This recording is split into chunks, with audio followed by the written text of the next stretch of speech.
Assalamualaikum warahmatullahi wabarakatuh.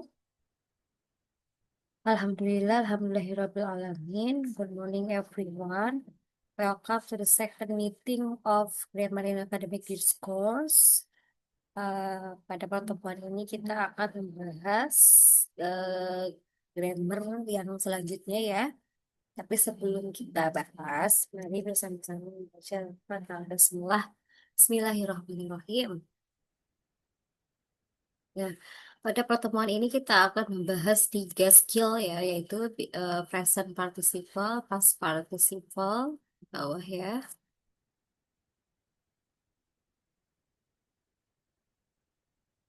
dan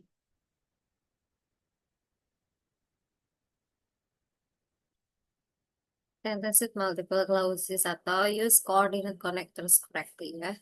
Jadi setiap pertemuan, kalau waktunya memungkinkan, kita akan membahas tiga skills gitu ya. Karena seperti yang sudah saya sampaikan di awal, grammar ini sangat banyak pembahasannya ya. Misalnya kita membahasnya hanya satu materi satu pertemuan itu sepertinya sangat singkat ya. Jadi eh, tidak akan cukup materi yang sebanyak ini dalam waktu hanya 15 pertemuan gitu ya. Jadi saya harap sih kita bisa menyelesaikan atau mampu mencapai mempelajari beberapa grammar yang ada dalam akademik diskursus begitu.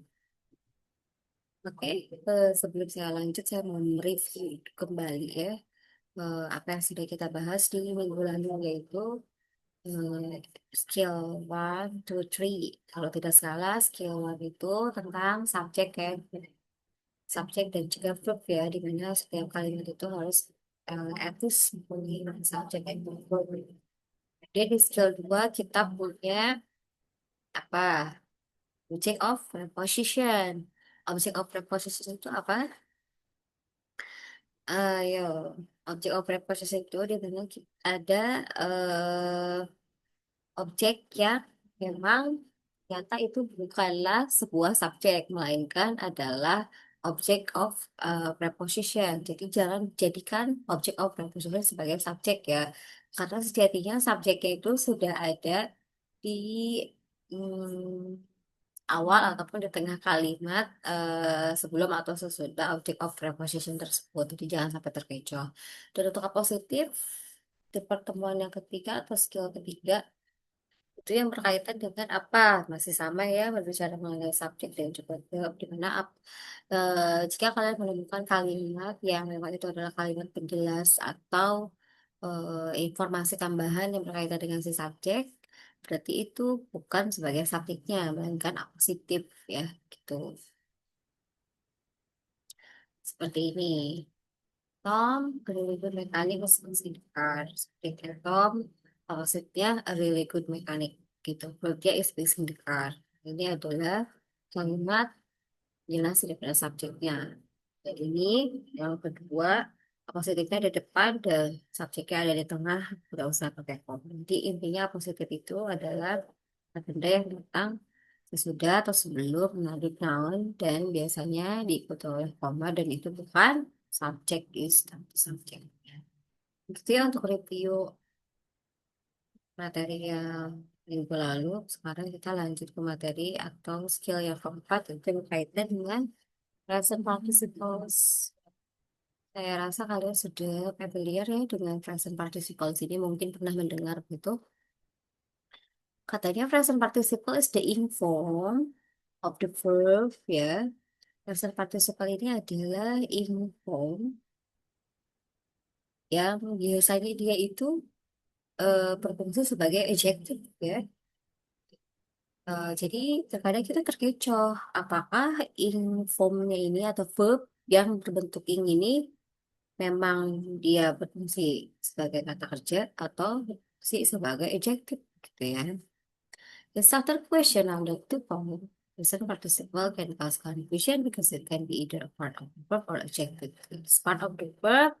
Nah, jadi present participle itu yang kata kerja perempuan plus ing Bisa menjadi kata kerja jika didahului oleh to be ya atau auxiliary. Nih.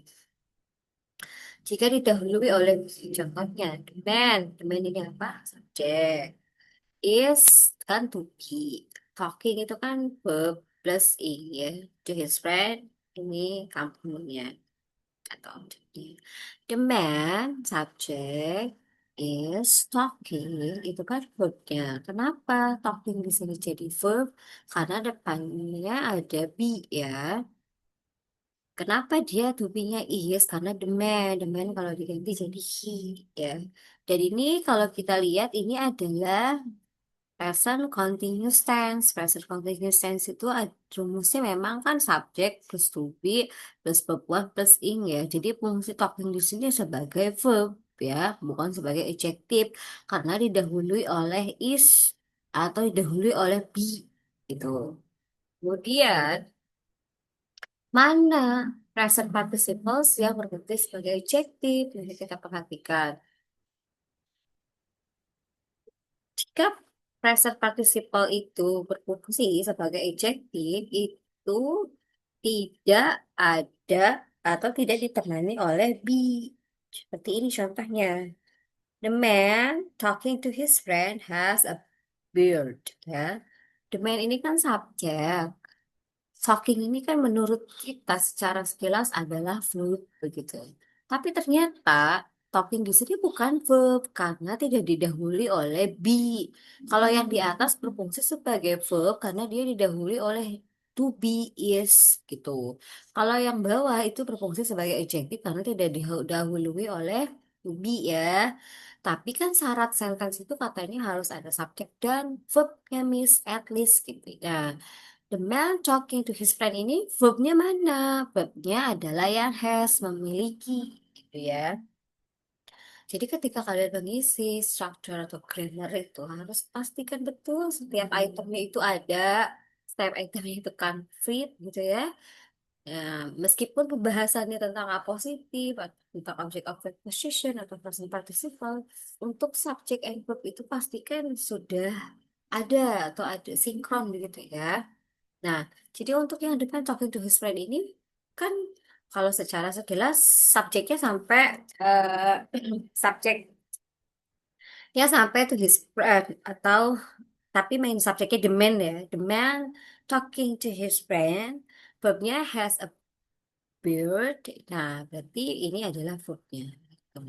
Dan jika kalian ingin tahu juga salah satu karakter daripada verb yang berfungsi sebagai present participle atau adjektif di setelah kalimat selanjutnya biasanya ada kata kerja. Kalau di sini kan sudah tidak ada kata kerja ya. The man is talking to his friend. Nah, kata kerjanya kan cuma satu.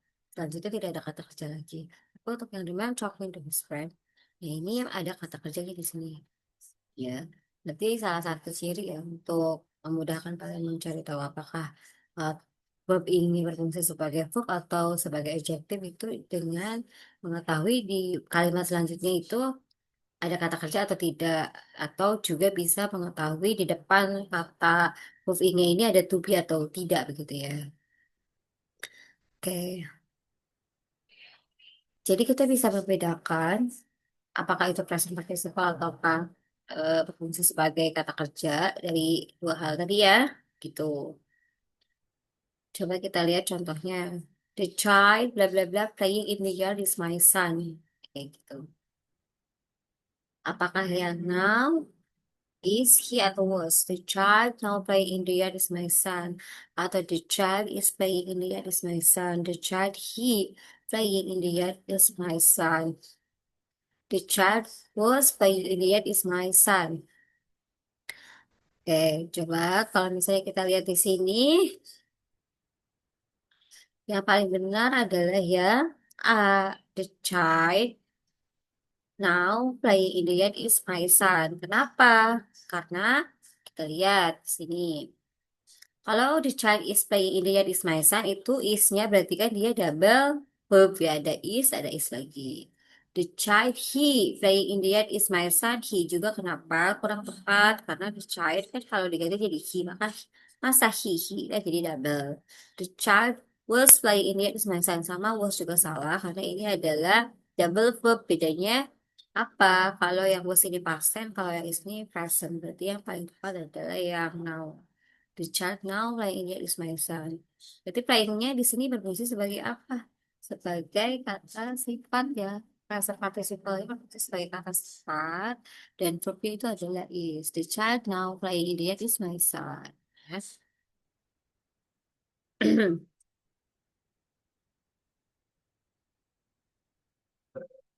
Nah, ini adalah yang harus kalian pahami. A present participle is the ing form of the verb. Jadi, present participle itu sebenarnya adalah bentuk ing daripada sebuah kata kerja. Di mana present participle-nya can be part of the verb atau objektif. Present participle ini bisa sebagai fungsinya sebagai kata kerja dan juga sebagai kata sifat. It is part of the verb ya. Nah, dia berfungsi sebagai kata kerja apabila ditemani atau didahului oleh beberapa be ya, to be atau to be. Sementara dia berfungsi sebagai adjektif kata sifat ketika tidak is not accompanied by some of the verb be. Gitu. The boy is standing in the corner. Ini adalah kata kerja standingnya. Karena apa? Karena standing di sini didahului oleh is. Jadinya present continuous tense. Kan? The boy yang sedang berdiri di corner. Ya. Kalau misalnya yang contoh kedua, the boy standing in the corner was naughty. The boy standing, the boy standing. Berarti the boy yang berdiri in the corner ya kan, adalah anak yang nakal begitu. The boy standing ini adalah adjektif standingnya karena salah satu cirinya juga di belakangnya ada kata was nanti atau ada verb yang melengkapi kalimat the boy ini. Kalau misalnya kalian mau bilang the boy was naughty juga bisa aja standing in the corner misalnya dihilangkan gitu itu sudah make sense ya. Tapi karena ini kan kita academic grammar kadang ada beberapa sentence yang eh, bisa dibuat seperti ini karena eh, menunjukkan apa ya penjelasan begitu ya.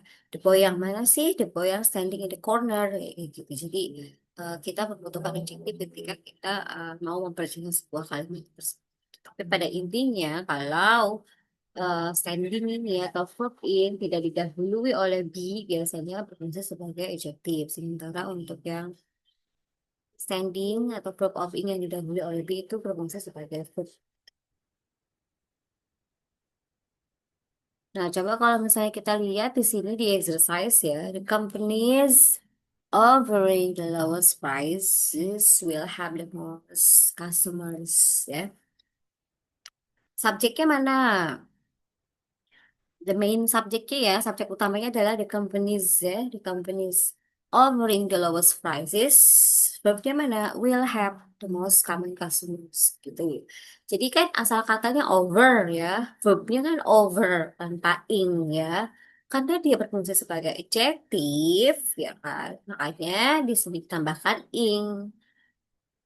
The companies offering jadi ya the lowest prices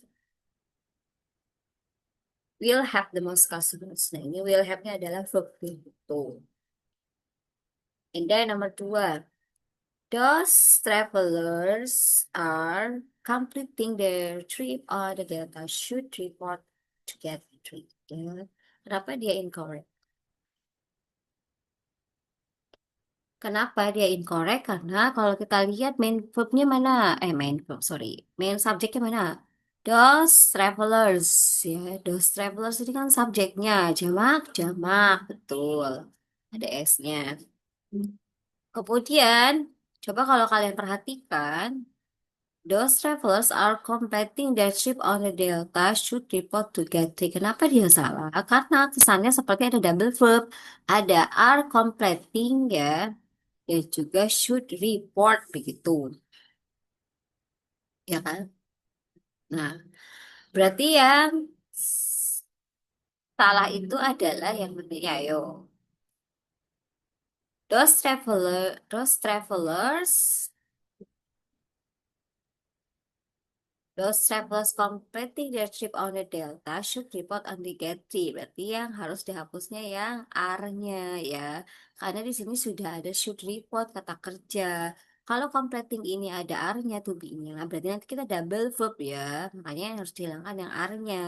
R-nya dihilangkan. Jadi those travelers completing their trip on the Delta should report to the gate 3. Itu. Jadi kalian harus perhatikan betul ya. Kalau misalnya verb ing depannya ada are, pastikan atau ada to be, pastikan kalimat selanjutnya tidak usah ada verb. Karena di sini kalimat selanjutnya ada verb, berarti yang harus diperbaiki adalah si verb ing-nya ini didahului oleh be apa tidak, gitu ya. And then number three, menurut kalian itu correct apa incorrect? The artisans were demonstrating various handicrafts at Food Startup Fair. Ya, subjeknya ini apa? The artisans ya, the artisans S, ada S-nya berarti dia jamak. Kita cek, pastikan cek betul gitu ya. Were demonstrating ini kan, nah ini harus dicurigai ya. Demonstrating ini kan verb one in. Apakah dia berfungsi sebagai adjektif atau verb? Kalau misalnya dia berfungsi sebagai adjektif, harusnya tidak usah ada were-nya di depan dan harusnya juga ada kata kerja di belakangnya. Kalau demonstrasinya sebagai adjektif. Tapi kalau demonstrasinya berfungsi sebagai verb, ya, berarti pastikan kalimat selanjutnya tidak ada verb begitu ya. Karena kalau ada verb, berarti kita double verb. Oke, kita cek di artisan ini subjek, word demonstrasi ini misal verbnya. Various handicrafts at Food Startup Prepare. Tidak ada verbnya setelah the word demonstrasi ya, berarti ini correct ya. Jadi ini memang the word demonstrasinya berfungsi sebagai verb pas atau present participle-nya memang berfungsi sebagai kata kerja ya, gitu bukan sebagai adjektif. Karena setelah word demonstratif ini selanjutnya tidak ada verb. Beda dengan yang ini ya. Kalau yang ini kan the company is offering, ya kan? Offering di sininya ada verb. Kalau di sini kan dia word demonstrating ada to be juga, setelahnya tidak ada verb. Oke. Oke, selanjutnya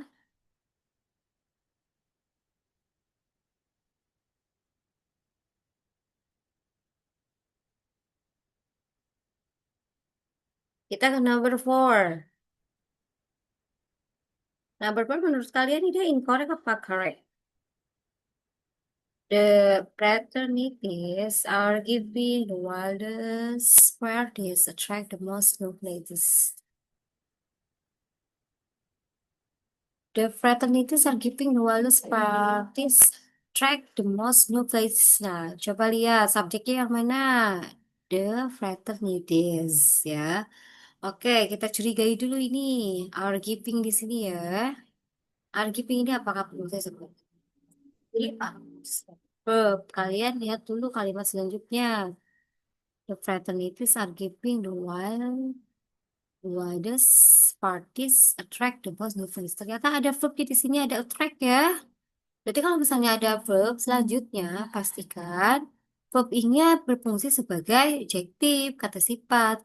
Kalau mau dia berfungsi sebagai adjektif, berarti apa yang harus dihilangkan to be-nya. Berarti ini incorrect ya, nomor 4 itu incorrect. The fraternities harusnya langsung ke giving the widest parties attract the most new places karena attract-nya verb ya ada verb ya setelah kalimat giving-nya tadi gitu. Kayak gitu ya. Jadi begitu cara untuk kalian bisa ngecek gitu ya apakah si verb ing-nya itu berfungsi sebagai adjektif atau sebagai verb gitu. Kalau sebagai verb pastikan di depannya ada to be-nya. Kalau sebagai adjective pastikan di depannya tidak ada to be-nya dan setelah itu kalimatnya harus ada verb-nya begitu ya. Itu untuk yang present participles begitu. Selanjutnya kita ke past participle yang skill part. Kurang lebih hampir sama ya dengan present participle, saja saja dalam past participles ini kita itu verbnya bukan berubah menjadi verb ing, tapi berubah menjadi verb tiga begitu ya, kan past participles itu. Dan dia sama-sama. Kalau misalnya verb tiganya ini atau past participle verbnya ini tidak didahului oleh be ya, pasti dia adalah kata sifat. Tapi kalau misal verbnya didahului oleh be gitu ya, eh, pasti dia adalah kata kerja atau real verbnya. Dan biasanya kalau past participles ini, kalau untuk subjeknya non-humanish gitu ya, non-human atau bukan kayak makhluk hidup atau binatang begitu, pasti pasti voice ya. Gitu. Mari kita cek bersama-sama. Yang pertama ada family has purchased the television. Menurut kalian ini berfungsi sebagai apa? Has purchased-nya. Sebagai verb karena purchase-nya didahului oleh auxiliary has atau to be, ya kan? Kalau kita lihat ini tenses apa? Kalau tadi present continuous kan untuk present participle. Kalau untuk past participles, kalau dia mau menjadi kata kerja, berarti dia itu adalah present perfect ya. Family has. Kenapa has? Karena family itu kalau diganti dikit ya, makanya dia has. Family has purchased a television. Berarti ini adalah present perfect tense. Berarti purchase-nya ini emang real kata kerja. Kemudian ada lagi yang kedua, the poem was written by vowel. Nah, ini juga sama. Written. Written kan verb tiga juga. Tapi kalau dia fungsinya belum jadi adjektif ya, masih sebagai verb ya, karena didahului oleh apa tuh be. Ini pasti voice ya. Depung itu kan subjeknya. Was itu to be daripada depung. Was ya kan. Written itu main verbnya. Dan ini pasti voice karena depung ini adalah benda ya. Jadi kalau misalnya subjeknya itu benda, dia harus pasif ya untuk kata kerjanya. Kan nggak mungkin depum menulis by menulis ya. Harusnya depum kan ditulis kan. Kemudian apalagi, pokoknya semua kata kerja biasanya sorry, semua kata benda biasanya kata kerjanya pasif ya. Gitu. The book was brought by Rina. Buku dibawa. Terus apa lagi? Pulpen apa? Ditulis misalnya kayak gitu kan. Pulpen ditulis. Pisang dimakan atau roti dibakar misalnya kayak gitu kan. Ya, telur direbus gitu kan. Jadinya harus ada passive voice itu dia ya. The egg is boiled gitu kan. The water is heat. Nah, itu pasti ada to be dan juga verb tiga. Kalau untuk passive voice gitu ya. Okay, we keep on. In the first sentence, the past participle purchase is part of the verb because it is accompanied by has. Ya, in the second sentence, past participle written is part of the verb juga because it is accompanied by was. Nah, kemudian mana kata kerja ketiga yang dia berfungsi sebagai adjektif yang memang itu adalah past participle gitu. Past participle yang berfungsi sebagai adjektif. Kalau ini kan past participle yang berfungsi sebagai verb karena didahului oleh to be ya. Sementara yang berfungsi sebagai adjektif itu seperti apa? Contohnya, the television purchased yesterday was expensive. Televisi yang dibeli kemarin was expensive. Mahal, gitu ya. The television itu subjek, purchase ini ya fungsinya sebagai adjektif, kata sifat yang menyifati televisi ini ya. Ya. Verbnya mana ini, Bos? Jadi pastikan kalau memang si verb tiganya dia berfungsi sebagai adjektif, kali ini selanjutnya harus ada verbnya. Karena sudah dari awal, dari skill one, kita harus apa ya, harus aware kalau at least ya sentence di English itu terdiri dari one subject and one verb.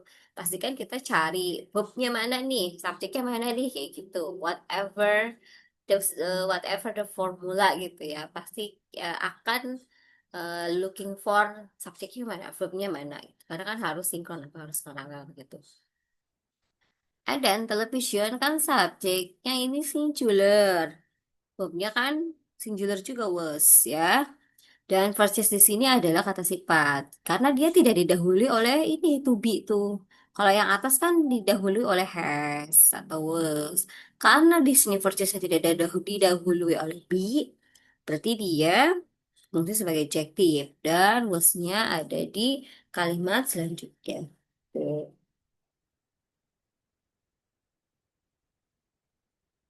Nomor dua ada form written by vowel appear in the magazine. Yang sama yang kedua juga. Sama-sama kan tuh. The form puisi tulis oleh Paul muncul di magazine atau diterbitkan di majalah gitu ya. Jadi written-nya ini sebagai adjektif karena tidak didahului oleh be. Kalau misalnya dia the poem is written by Paul appear in the magazine itu jadi double verb ya. Tapi karena ini tidak didahului oleh be makanya written di sini fungsinya sebagai adjektif. Paul appear in the magazine. Apalagi sebagai contohnya misalnya the song apa?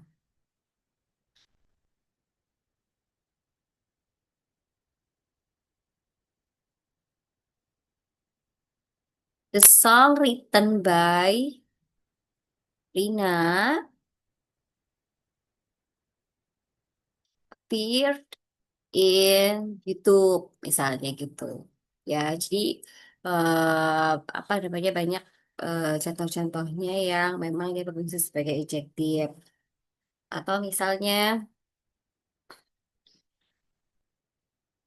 the book brought by Mr. Alex was mine. Ya, buku yang dibawa oleh Mr. Alex itu adalah milik saya. Tuh. Jadi kalau misalnya kalian mendengar kata-kata yang itu sebenarnya kalian tahu verb 3, tapi itu tidak ada be-nya di depannya gitu. Itu berarti dia past participle ya. Dan biasanya ada follow up the verb-nya gitu.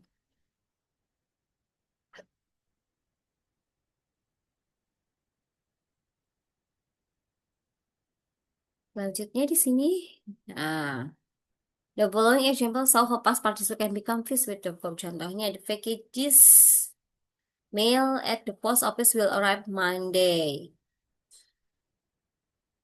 Apakah yang the packages have? Apakah yang were? Apakah them ataukah just ya? The packages have mail at the post office will arrive. Ini tidak sesuai ya. Kurang tepat yang A ini. Karena apa kurang tepatnya? Karena dia jadinya jadi double verb. Have mailed sama will arrive ini kan jadinya double verb gitu ya. Selanjutnya, the packages were mailed at the post office will arrive. Ini juga sama, kurang tepat karena jadinya double verb were mailed sama will arrive. The packages them mailed. Nah, kalau them kenapa juga salah? Karena jadinya double subject. Ya, jadi yang paling tepat itu yang just. Karena mail di sini sebagai apa? Sebagai kata sifat. The packages just mailed at the post office will arrive by day. Ya.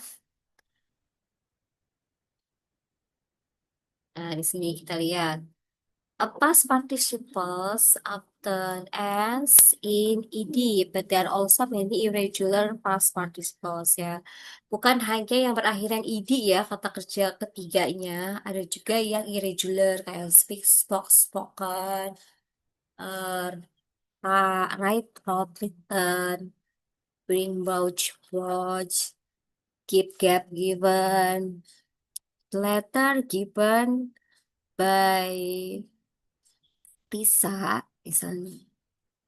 Was apa storm bisa kayak gitu ya, bisa juga seperti itu. Jadi kalian harus pastikan betul, hati-hati bedakan antara apakah itu adjective apakah itu verb gitu.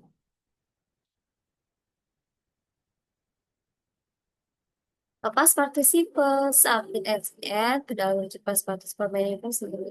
Simple past and past participles are the same and can be easily confused ya.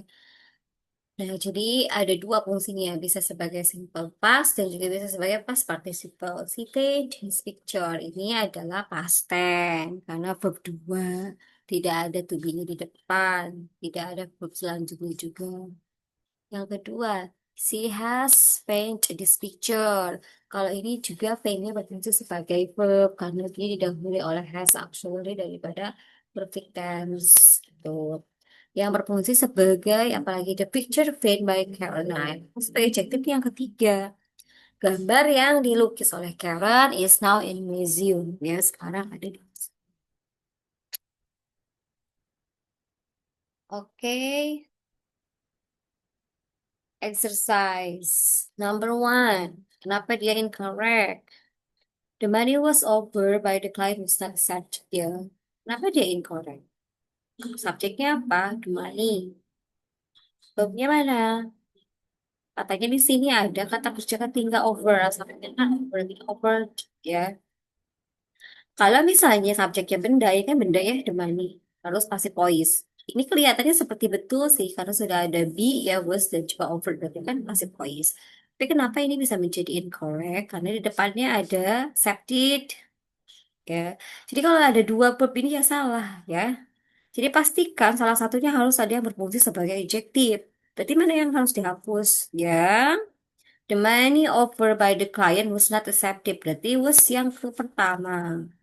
Ini salah karena apa? Karena kalimat selanjutnya sudah ada verb-nya.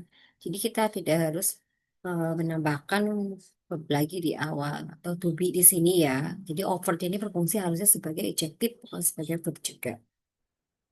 Double verb. Number two correct kenapa? Number two correct karena subjeknya apa? The car. The car leads the advertisement had already stopped. Ya. Ini berfungsi sebagai adjektif dan ini verb. Jadi ya sudah sinkron. Ya begitu.